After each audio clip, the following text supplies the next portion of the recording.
السلام علیکم ورحمۃ اللہ۔ محترم پیارے بھائی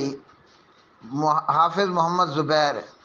ویڈیو آپ نے بھیجی ہے، یہ ایک مقلد بھائی صاحب کی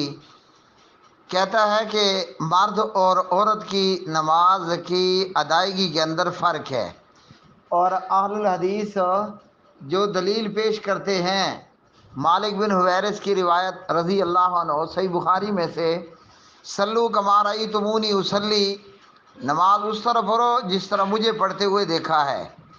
مقلد کہتا ہے کہ اگر اس حدیث کو دلیل بنانا ہے کہ نماز مرد اور عورت کی نماز کی ادائیگی میں کوئی فرق نہیں ہے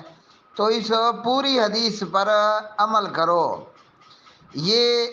ایسے شخص کی کج فہمی پر مبنی بات ہے کہ جو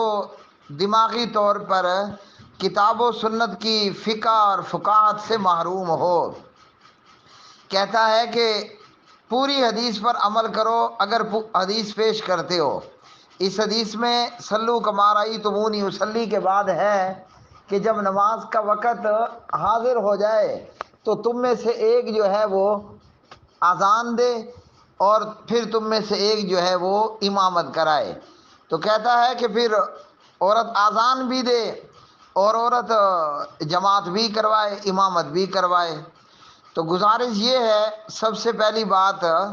کہ یہ حدیث سلو کما رأیتمونی اصلی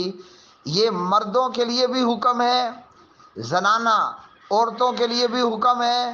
اور شیمیل ہیجڑوں کے لیے بھی یہی حکم ہے۔ ہر ایک مسلمان نے، عربی ہے اس کے لیے بھی یہی حکم ہے، یا کہ اجمی ہے یا کہ افریقن ہے، سب کے لیے یہی حکم ہے۔ سلو کما رأیتمونی اصلی، نماز اس طرح پڑھو جس طرح کہ مجھے نماز پڑھنے کا حکم ہے۔ ہم سب سے پہلے تو یہ بات دیکھ لیں کہ جن روایات کو باقاعدہ طور پر پیش کیا جاتا ہے کہ مرد جو ہے وہ اس طرح نماز ادا کرے اور عورت جو ہے وہ مردوں کی نماز سے علیحدہ ایک دوسرے طریقے پر نماز کی ادائیگی کرے، تو وہ روایات سب کی سب ضعیف ہیں۔ بعض ضعیف کے اندر ضعیف جداً ہے، بعض جو ہے وہ موضوع ہیں، بعض روایات منکر ہیں، اور بعض صحیح اور اصح روایات کے بھی سراسر خلاف اور مخالف ہیں۔ ہم اس حدیث کے اگلے حصوں پر سلو کما رأیتمونی اصلی، اس حدیث کے اگلے حصے پر بحث کرنے سے پہلے دیکھ لیتے ہیں جی کہ نبی رحمت علیہ الصلوۃ والسلام کی صحیح احادیث کی کس طرح مخالفت کی جاتی ہے ضعیف جداً، موضوع اور منکر روایات کو لے کر۔ مثال کے طور پر بخاری اور مسلم میں نبی رحمت علیہ السلام نے نمازی کو نماز میں کتے کی طرح بازو بچھا کر سجدہ کرنے سے منع کر دیا ہے۔ اب ہمارے یہ مقلدین بھائی ہیں جی، یہ عورتوں کو حکم کرتے ہیں اور ان کی عورتیں اس کا پریکٹیکل کرتی ہیں کہ جب نماز میں سجدہ کریں گی تو یہ خواتین اسلام ہیں جی، جو دیوبندی اور بریلوی ہماری مائیں ہیں اور بہنیں ہیں، وہ نماز میں سجدے کی حالت میں بازو زمین پر بچھا لے گی، نماز میں سجدے کی حالت میں ران اور پیٹ کو آپس میں ملا لے گی، جبکہ نبی پاک علیہ السلام حضرت محمد مصطفیٰ صلی اللہ علیہ وسلم نے اس طرح نماز میں کتے کی طرح بازو بچھا کر سجدہ کرنے سے منع کر دیا۔ اب اس حدیث میں نبی رحمت نے یہ نہیں فرمایا کہ مردو تمہارے اوپر کتے کی طرح بازو بچھانا منع اور حرام ہے اور خواتین تمہارے لیے یہ حکم ہے، ایسا بالکل نہیں۔ مرد بھی اسی طرح نماز کی ادائیگی کرے گا جس طرح نبی رحمت علیہ السلام نے کی، عورت بھی نماز کی اس طرح ادائیگی کرے گی جس طرح نبی رحمت محمد مصطفیٰ صلی اللہ علیہ وسلم نے کی۔ اب رہ گیا معاملہ کہ اذا حضرت الصلاۃ، جب نماز کا وقت ہو جائے تم میں سے ایک اذان دے اور ایک امامت کرا دے۔ تو دیگر صحیح، اب عورت کیوں اذان نہیں دے گی اور عورت کیوں امامت نہیں کرے گی؟ اس لیے کہ دیگر صحیح روایات کے اندر پیارے نبی علیہ الصلوۃ والسلام نے عورتوں کو مردوں کی امامت سے منع کیا، اس کو ناجائز بتایا، حرام بتایا کہ جو قوم عورت کو اپنا امام بنا لے، اب یہ امام عورت کا بننا مرد کے لیے حرام ہے، چاہے وہ نماز ہو یا چاہے وہ ملک کی حکمرانی ہو۔ ہاں، عورت بھی اذان دے سکتی ہے خواتین کے مجمع میں، اور باقاعدہ طور پر مزے اور لطف کی بات یہ ہے کہ عورت بھی امامت کرا سکتی ہے خواتین کی جماعت میں۔ امام حافظ ابن حجر رحمۃ اللہ علیہ صحیح بخاری، امام حافظ ابن حجر رحمۃ اللہ علیہ بلوغ المرام کتاب الصلاۃ کے اندر باقاعدہ طور پر یہ احادیث لے کر کے آئے ہیں کہ نبی رحمت علیہ الصلوۃ والسلام نے ام عطیہ یا ام ورقہ رضی اللہ تعالی عنہما ان کو حکم دیا کہ آپ اپنے گھر کے لوگوں کی یعنی خواتین کی امامت کراؤ۔ باب صفت الصلاۃ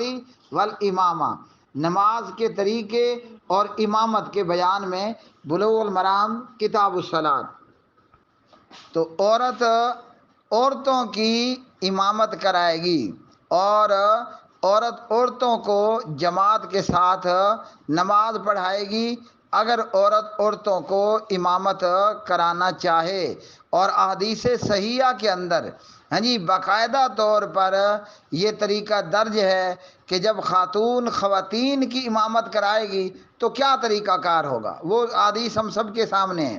عورتوں کی جماعت کرائے گی تو مرد امام کی طرح علیحدہ آگے نہیں نکلے گی، بلکہ پہلی صف کے درمیان میں سنٹر میں کھڑے ہو کر عورتوں کی امامت کرائے گی۔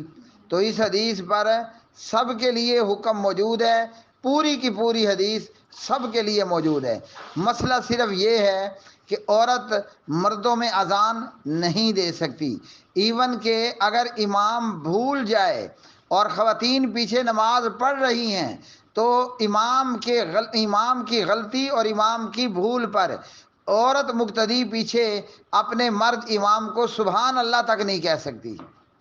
بلکہ وہ الٹے ہاتھ کی تالی کرے گی۔ اگر کوئی مرد امام کو لقمہ دینے والا نہیں ہے اور الٹے ہاتھ کی تالی لگا کر وہ امام کو لقمہ دے گی، تنبیہ کرے گی کہ امام غلطی کر رہا ہے۔ ہاں، عورتوں کی امامت کرا سکتی ہے اور کرائے گی، اور خواتین نے خواتین کی امامت کرائی ہے، اور یہ صحیح احادیث سے ثابت ہے۔ اب دیگر احادیث میں عورتوں کی امامت تو کرا سکتی ہے، عورت مردوں کی امامت نہیں کرا سکتی۔ شاید کہ ہمارے یہ مقلد کج فہم بھائی، ہمارے یہ مقلدین کج فہم بھائی کہیں کہ جی وہ دیگر احادیث سے ثابت ہے کہ عورت مردوں کی طرح نماز نہیں پڑھے گی، تو وہ میں نے آغاز میں ہی آپ کو بتا دیا اور کہہ دیا کہ جن روایات میں عورت کو مردوں سے مختلف انداز اور طریقے میں نماز پڑھنے کا کہا گیا وہ ضعیف جداً، موضوع، منکر روایات ہیں، اور صحیح اور اصح روایات کے خلاف اور مخالف ہیں۔ ہمارے ان مقلدین کج فہم بھائیوں کے پاس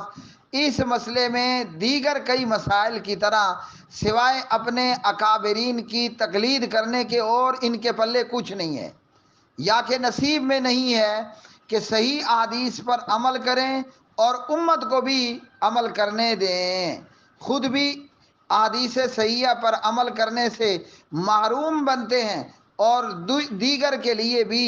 محرومی کا باعث بنتے ہیں۔ ہمارا یعنی اہل الحدیث کا ہر کلمہ پڑھنے والے مسلمان کے لیے، وہ مسلمان دیوبندی ہو، وہ مسلمان چاہے بریلوی ہو، شافعی ہو، حنبلی ہو، حنفی ہو، ہر ایک کے لیے پیغام ہے، نماز اس طرح پڑھو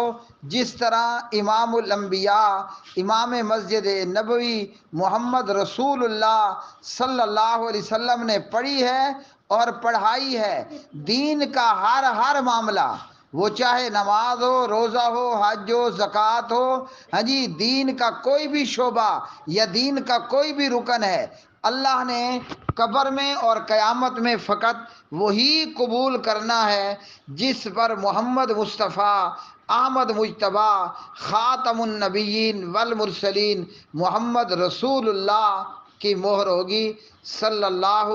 علیہ وسلم۔ صلو علی